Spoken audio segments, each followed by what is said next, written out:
This is presented by Digging in the Trenches. This is a JPFscout thing. And today we're going to be talking about Carson Green. He is 6'6", 320 pounds, wingspan 82.5 inches, with 34-inch arms and 10 3/8 hands size. He is a prototypical offensive lineman in the NFL these days. He had a 5.33 40 time, 23 bench press reps, and a 7.08 3 cone, which is not too bad. A lot of NFL scouts project him to be maybe switching to guard and project as a guard. I think the more you can do, the better in this day and age in the NFL. I think this kid is going to be pretty good. 39 career starts at right tackle. He probably will go like a day 3 projection, I'm thinking right here. But on this particular play, the tight end will slip the coverage on the right-hand side here, and he starts helping the right guard, and then he notices with his awareness that he looks up. That's the yellow line, indicates the awareness that he's going to catch the looper coming from the tight end that was blocking him. He disengaged and came down now, and Green notices it, and he gets himself into position to block it really well. After he goes like I said, he helped the right guard. Now he frees himself up to catch the looper. He does a great job of mirroring defensive linemen, so he's always squared up pretty good on them. And right here you can see he gets a hold of the looper and right up underneath his shoulder pads. He consistently has real good hand placement, which is going to be on his shoulder pads. His technique looks pretty good. He has great eyes mixed with great work ethic and a skyrocket football IQ, which is really true. He does have a high football IQ. He's got violent hands, long arms.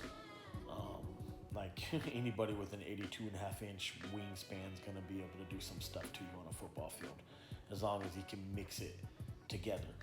And this kid has a great combination of feet, hands, and eyes, and they work well together in unison together. See on this play, look, his feet are perfect down here on the bottom. You hear about shoulder length apart to generate more power from his technique. And again, his arm underneath the shoulder pad and armpit of the defensive lineman, which he always has. Usually he's pretty consistent with it, at least. His hands inside and underneath the shoulder pads of his target area. His hands do not like loop around too much. I mean, every once in a while, of course they will, but not a lot. I tried to do this voiceover for you guys so I could kind of fill you in play by play if you couldn't read all of my notes. Right here, this is a play where the left tackle actually gave up a strip on Mund, and Carson chased him down and makes the tackle on the sideline. I just thought it was impressive. I was like, oh yeah, we need to highlight that. Here's Carson on the ground after he made the tackle of the kid who picked up the fumble for Vanderbilt.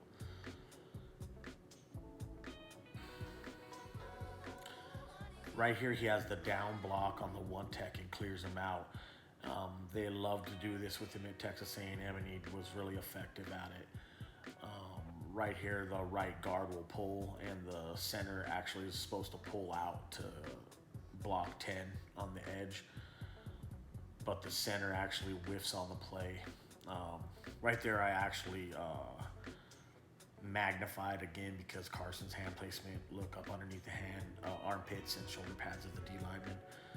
But 77, the center actually needed to go in the yellow arrow, but chose to go straight at the lineman, and then the lineman gives him a little shake, and right around him he goes. You can see right there he whiffs on the play and gets his hands in on the running back. That's the running back there magnified. And it causes a fumble right here. And then after that, you'll see on this next clip, the next steal, and then the running back has to jump on the football because he bobbles it. And then he has to jump on the back of Carson Green's legs. He didn't get hurt on the play, so that was very good that he didn't. Right here, you can see that the lineman's leaning on him a lot. And Carson right here is a little waist bendy, which he needs to stay locked into his technique and bend his knees right here. But not a lot of times. He's 6'6", so he's gonna need to stay into his technique and locked into it, obviously. But right there, he's just a little bit bendy, a little bit waist bending right there. But he does get the job done, and you can tell the lineman's trying to push him, but can't move him back very much.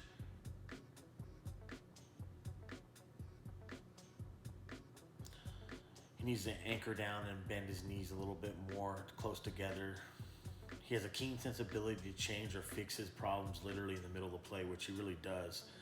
Like on this particular play, at first his knees weren't bending, he was waist bending, so then he started bending his knees.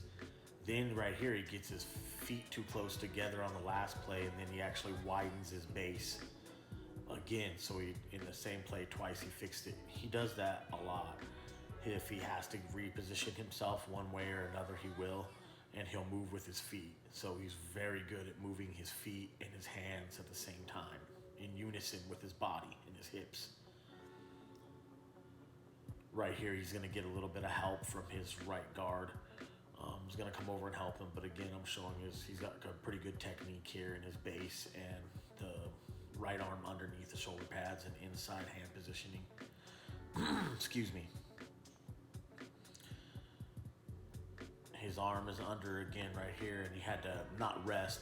That actually is a typo. He had to reset his hands and technique again once more, but he did with the proper technique being underneath the shoulder pads, and you can see the ball's coming out to the left. Right here, this is a good play. It's a stretch play to the right, and he gets a good combination of blocks as he's moving in motion and scraping down the line. His hands and his feet, everything kind of work together as he's moving down the line, and he gets a good couple of punches in on 10 and works down the line of scrimmage with him at the same time with using his feet. Like I have in my notes right there, shoulder pads all while moving his feet along in unison with his hands and arms and hips. 10 is leaning on Carson, giving him everything. He has two arms under the chin but can't move. Mount Green. See right there, you can see 10 is trying to push him back but can't really move him because he's so strong. The running back bounces into 54 and bounces off him for a big gainer, and Green does just enough to hold his block long enough so the running back can bounce out of there for the big gain. He's a non-stop motor type of guy. As you can see right here, the running back already went past him, and he's still trying to finish his block on the guy, which I really like. He will finish his blocks. He's got a nasty mean streak to him. It's a great job by the running back to cut it back, and a good job by the rest of the O-line to hold him right there too, so the running back could get through. The Texas A&M offensive line in 2020 was underrated. They were really good. Right here, he's blocking a defensive back, which really he just manhandles this kid. Good technique right there again with an arm under. He had his hips, like I said right here, facing more toward the sideline, and then flipped them to get to his target more squared up, to give the quarterback a lane to run outside around him to make a pass play. Right here, he just annihilates number 9. If the arrow would go up, he kind of gets up underneath his shoulder pads with both his arms, like literally right up underneath the shoulder pads as well. And you'll see on the next still clip that number 9 is kind of like backpedaling and his feet are off balance. Not this still clip, but the next one after this. This one just shows his hand placement, and he's low in his technique, and then he explodes forward. And number 10 sinking down on the RPO action, the Vanderbilt linebacker. This is the clip I was talking about. You can see right here, he's giving him his whole will right here, all his power. Green is moving him back. He's going to end up pancaking him. And the running back is right next to him on his left, just finishing up the handoff from the RPO, which if the linebacker came down on the last clip, Mund was supposed to hand off, and that's exactly what he did. Kellen Mund ain't too bad, actually, of a quarterback.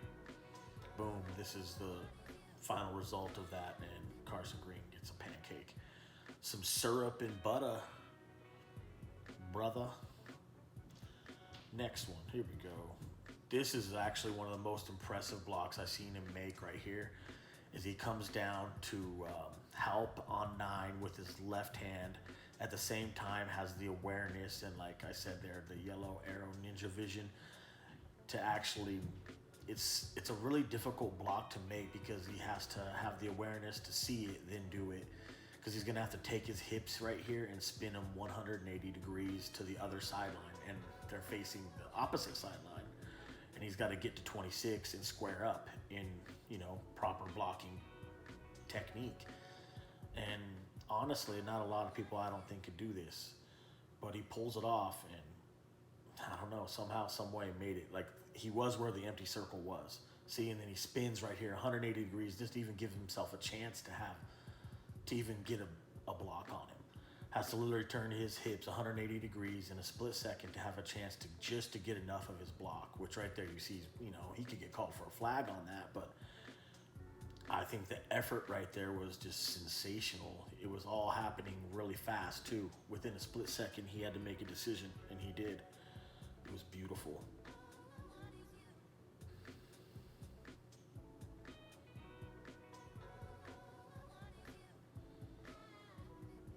Right here, he just hits 10 and drives him back 5 yards. I remember this play too. He down blocked.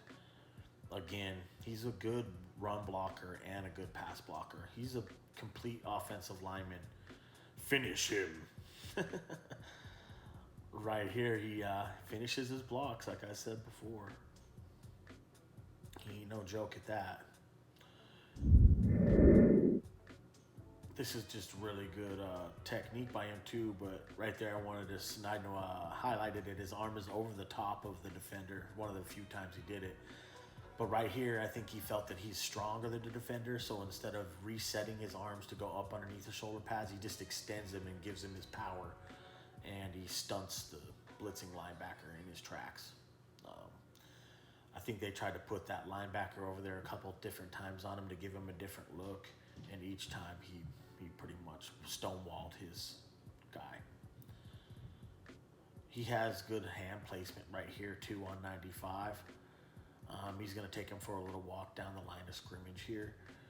I like how he has his hands, his right hand on the 95's like side in his hip. It'll give him more position to move him. And 54 does just get enough of 95 to spring him for a big gainer and the rest of the line right here as the running back actually breaks a tackle. I also want to give a shout out to my boy Ryan Roberts at Rise and Draft. I thank you, my dog, for everything you do for me. Just want to give him a big shout out for everything he does. He's one of the best in the business. Great mind, great football guy. Thank you.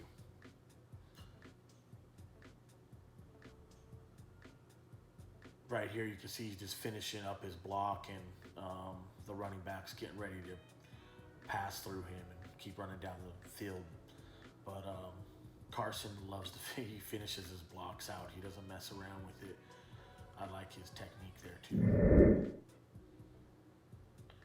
Okay, right here, you got the right guard is going to pull to the left, and Carson's going to come down and take his place in the box.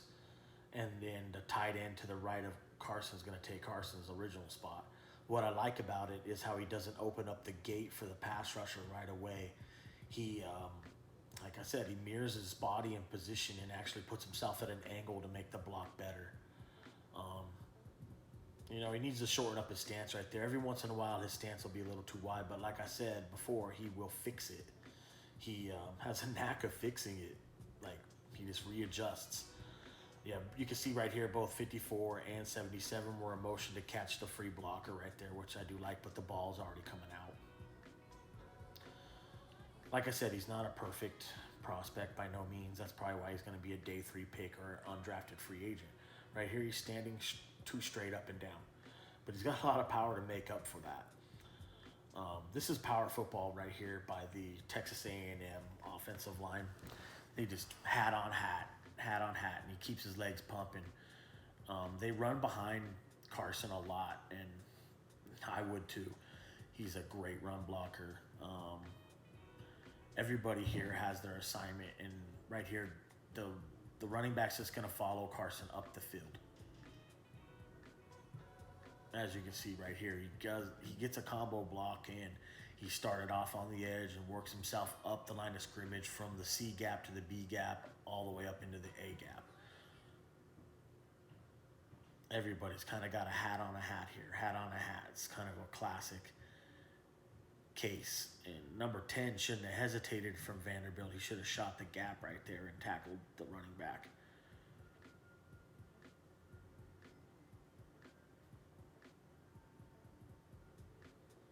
And as you can see, 10 from Vandy is just a little bit too late to get over there. And everybody has a hat on a hat right here. And Carson Green now is getting help from the center, Ryan McCollum. Or no, that's actually 73. Excuse me. That's actually his right guard who was helping him out. McCollum's in there too, though, throwing down a block. The tight end's up there to the top of the second level, handling his business. The left tackle down there is handling his business down there to the bottom. This is a great job by the offensive line. Remember the name, Carson Green. He'll be my All-Lindsay team winner for the year for 2021.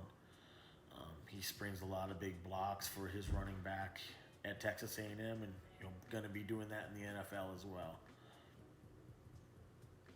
Here's the biggest issue I think he's going to face in the NFL is going to be speed rushers around the edge. And here, 10 finally beats Carson with the little two-piece, a little 1-2, a right-hand jab or a swipe and a left rip over.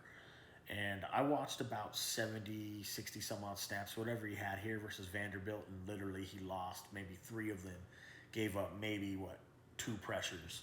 It's not like he gave up sacks or anything that was detrimental to his team that cost him the game or anything. I don't think he's that kind of a player. He's pretty consistent, honestly, from what I've seen. But I think this will be his biggest issue is some speed rushers coming around the edge in the NFL. He's very smart, very good at, has a high football IQ at passing off stunts and twists and can pick them up. Doesn't get fooled on stuff like that. I mean, obviously, look, he got beat on this play. Of course, a lineman's going to get beat. Does he have the speed to recover all the time? No, especially in the NFL, he probably won't. So he doesn't need to be getting beat. He just needs to handle his block from the beginning, and he knows that. But a guy of his stature and all of his ability he has, once he gets his hands on you, he's probably going to lock you down. This is good technique here and also good initial first contact. I like the fast strike, and I like the hand placement on him. Looks like his right guard's going to come over and give him a little bit of help as well. We'll see the next steal.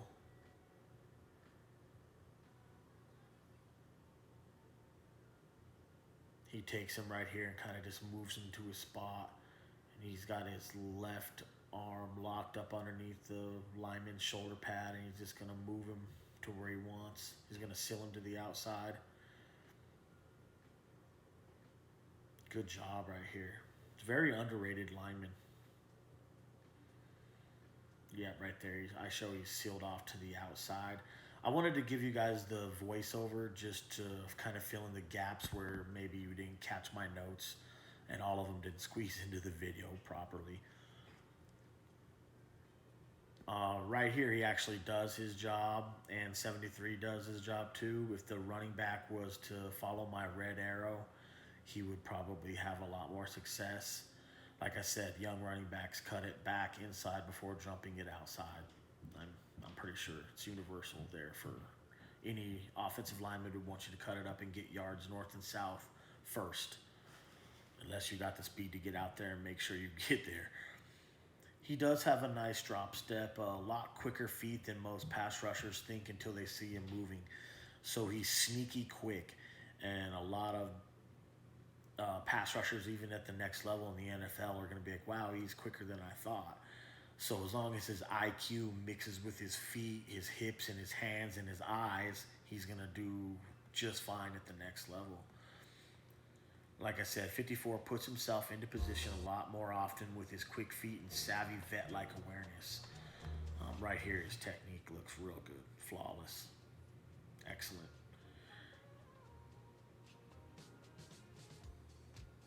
It's a JPFscout thing. Digging in the trenches. 54 passes his man off to 73. Awareness to see the stunt, communicate, pass, and execute the pickup immediately. Crisp pass off the recognition between the right tackle and right guard. So he passes him off and everybody sees it, and the communication went well right there. And then look, 77 comes over here and cleans up the rest of it with 73. So 54 can take his original man. It was a great job. I watched this thing snap from snap, frame by frame, and was pretty impressed with his communication skills. He's got a high football IQ. Like I said right here in the comments, the notes, the whole line is coming out. Everybody besides the left guard for the Texas A&M line. Right here he stands his guy up. Great technique. Arms under again. Good job. Right here, look, he's beat around the arc. This will be his problem in the NFL. But look, he's got the speed and awareness to recover right here and just get enough of the guy around the edge. This is that same linebacker they sent at him a couple more times. It's probably the best chance he got at getting to him. He handles his assignment. Look, Munn's going to step up, go around there and make a pass. I want to give another shout out to my boy, Reason at Finside the NFL. Big up, dog. Peace. See, his stance is a little wide right here. That's what I meant right there. That's a typo as well. But the defensive lineman is actually leaning on him and giving him all he has. You can tell, and he's not moving. If he would to shorten up his stance, he would have been stronger there. But 54 resets his technique and his stance and gets just enough here, and the ball is coming out right now. But he had to reset right there. You see, look, he shortened up the stance. See, like, once again, he fixes things right in the middle of the play. He's like a master at refining his game right in the middle of a snap.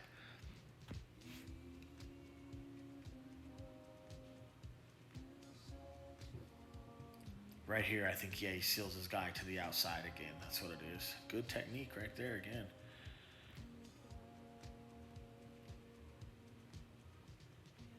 You see 48's trying to move him, but he just can't. His arms are too long, and the man is just too strong. But there's a lot of players in this draft who might not have the heart that this guy does have, but the D lineman's trying to cross this guy's 54's face, and again, his stance is just a little too wide right there. But not too bad of a technique right there for a 6'6" offensive lineman. If he stays locked into his technique, he's decent. See right here, the defensive lineman or the pass rusher is actually pumping his legs and trying to bull rush him a little bit, but he's dropping, Carson Green's dropping the anchor on him. And he gets just enough of him around the edge to win his block as the ball comes out again. See, like, he doesn't do anything, I guess, elite, you could say, but he does his job. And you know what? He does his assignment. Right here, he actually gets caught leaning backwards and to his right, and 10, the D lineman, places his right hand and arm on 54's left arm and hand and pushes it down, clearing him to cross 54's face to the left side of him. Yep, that'll be the left side of Carson Green, I mean. So he's clearing Carson Green's left arm out with his right hand, and then he's going to cross his face. This is the only time I've seen him. This is probably one of the one pressures he did give up right here. See, you can see. Then it causes pressure. I remember the play too now. It causes pressure, and Mund is like, oh boy, I better get the ball out, and it causes the timing to be off between his receiver and quarterback, which happens in the NFL all the time. It's the difference between winning and losing football games, you guys, is all line of scrimmage. Right here, he has a great little combination block where he drops down first and hits 94 and then works himself to the second level to make a block. It's not going to be on number 50 though. It's going to be on 26, which would be the deep back that's going to come into the picture down to the right. You'll see it on the next still clip right here, but this goes for a pretty good gainer as well.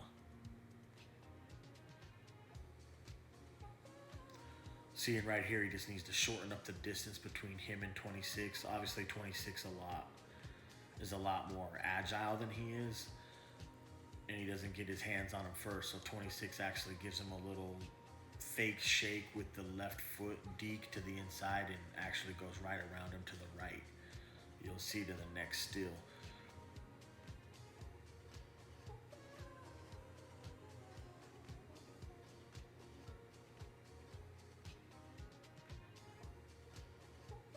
Right there, that's what I was talking about. And he tries to grab him and do what those linemen do, which is hold when they get beat. And I'm glad he didn't get a flag on the play here because it did go for a big gain.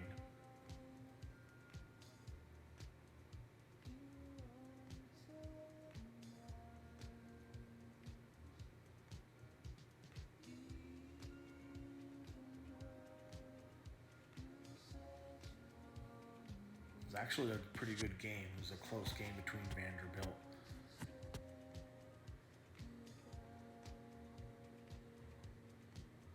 Yeah, most of these just show a lot of his technique and how he's locked onto a D lineman that leans on him a lot. All in all, my assessment on this kid is pretty good. I think he can project to the next level. See, right here he gets a little bendy, but he does have two arms on him and give it ground slowly. I want to thank you guys for tuning in, and we'll catch you on the next one and digging in the trenches. Peace.